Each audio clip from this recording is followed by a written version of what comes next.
what they didn't teach you in school. Today, according to these documents, I stand before you to address a profoundly significant yet somber chapter in our history: the arrival of the first enslaved Africans in North America. This moment marks not just the beginning of a dark era in our nation, but it also serves as a reminder of the resilience, strength, and spirit of a people who overcame unimaginable adversity. In 1619, a ship named the White Lion docked at Point Comfort, in the colony of Virginia, carrying a group of enslaved Africans.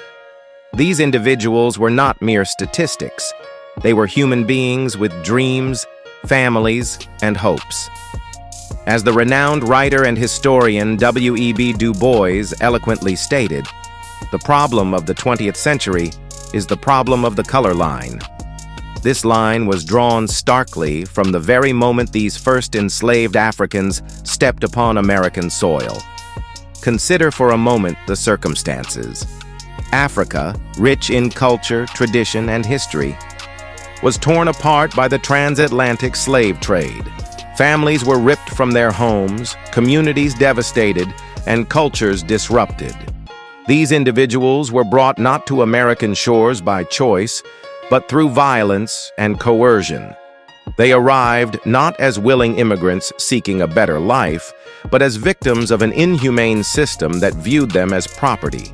This historical reality challenges us to reflect on the legacy of slavery that lingers in our society today.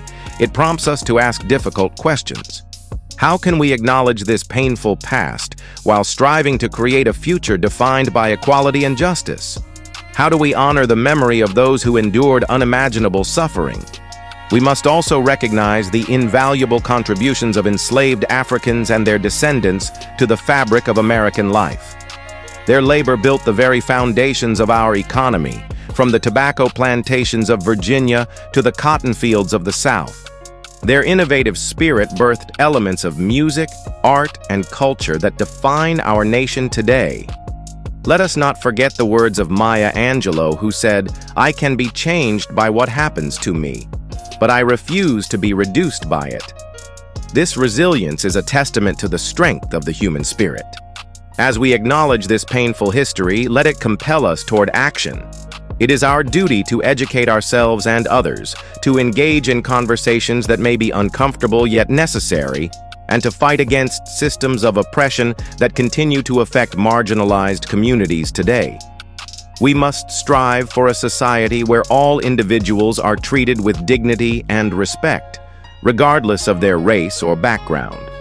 In conclusion, let us remember that history does not merely serve as a collection of facts and figures, but as a powerful teacher. By understanding the past, we can illuminate the path toward a better future. Together, let us honor the memory of those who suffered and fought against the atrocities of slavery, ensuring that their legacy is one of strength, courage, and hope.